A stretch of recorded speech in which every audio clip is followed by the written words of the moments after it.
நம்ம சொன்ன மாதிரி இந்த சப்த மாதர்கள் யாரு அப்படிங்கிறத நம்ம இப்போ பார்க்க போகிறோம்.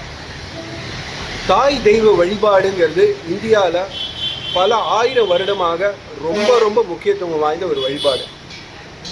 இன்னும் சொல்லப்போனால் ஒரு 5000 ஆண்டு காலமாக தாய் தெய்வ வழிபாடில் சப்தமாதர் வழிபாடு தொடர்ந்து வந்திருக்கு. பல தாய் வழிபாடுகள் கொஞ்சம் கொஞ்சம் நலிஞ்சு போயிருக்கலாம். தவ்வை இல்லை கொற்றவை அந்த மாதிரி வழிபாடு கூட நம்ம கேள்விப்பட்டிருப்போம்.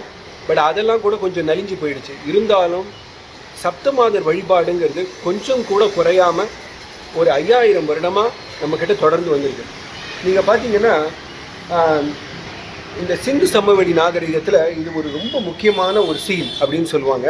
இங்கே பார்த்தீங்கன்னா 7 பெண் தெய்வங்களை இது குறிக்குது. இந்த 7 பெண் தெய்வங்கள் சப்தமாதர்கள் தானாங்கிற ஆராய்ச்சி நம்மளுக்கு தெரியாது. ஆனாலும் தாய் தெய்வங்களை தாயை தெய்வமாக வழிபட்ட ஒரு மரபு சிந்து சமவெளி நாகரிகத்தில் இருக்குது அப்படிங்கிறது தெரிஞ்சுக்கலாம். அதே மாதிரி அவங்களும் 7 தாய்களை இங்கே கொண்டு வந்திருக்காங்க. ஸோ இது பெரும்பான்மையாக சப்தமாதராக இருந்திருக்கலாம் அப்படின்னு நம்ம வச்சுக்கலாம்.